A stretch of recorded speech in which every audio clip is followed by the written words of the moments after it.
Welcome back to the Hellscape Garden. Today, I'm going to cover a local resource that will help you grow your garden called the Garden Exchange Stands of Arizona.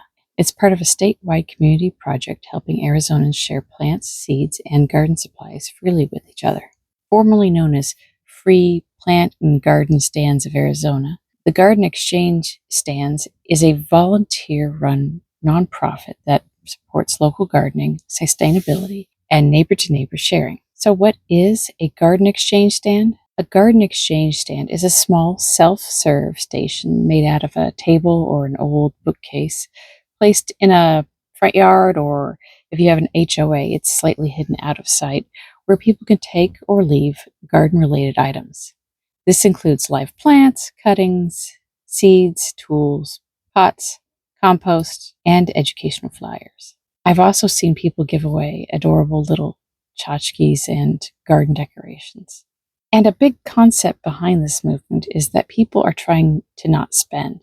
So they are making seed envelopes out of scrap paper and labeling them, or using old medicine bottles to contain them.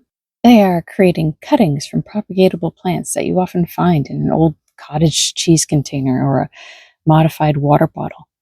People give away the black pots that come with the store-bought plant, or sometimes a really nice one made out of clay. I've even seen people give away bunny poo as organic fertilizer. I don't need to do that, however. I have my own fertilizer machine. Meet Captain Carrots.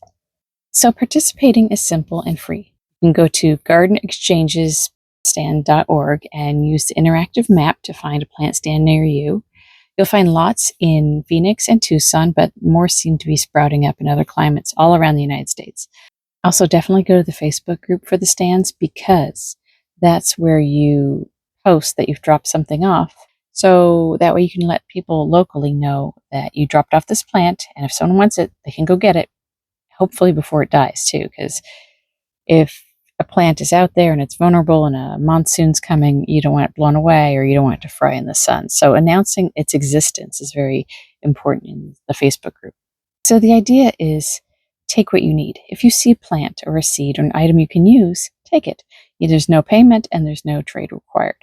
So leave what you can. If you have extras from your own garden, like seedlings or clippings or extra seed packets, you're encouraged to leave them for others to enjoy.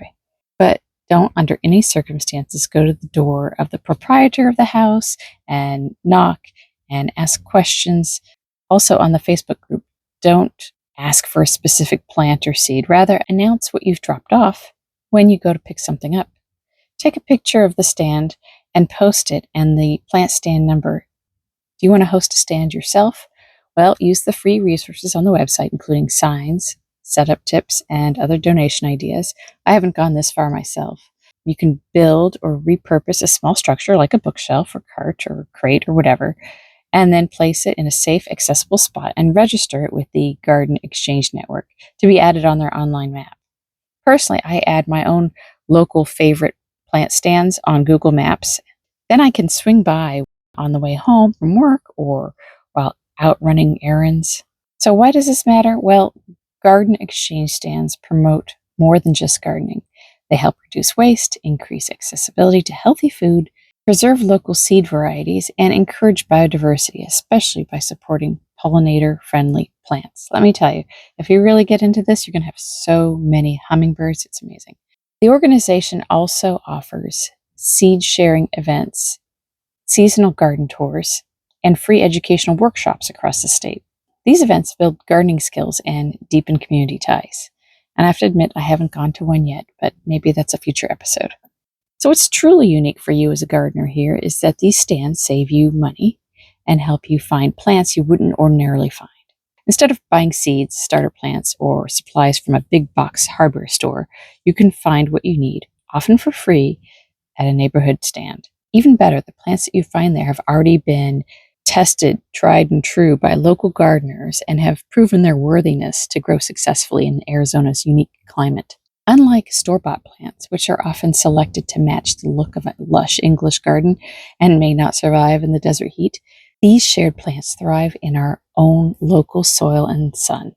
Just add consistent watering and maybe amend your soil.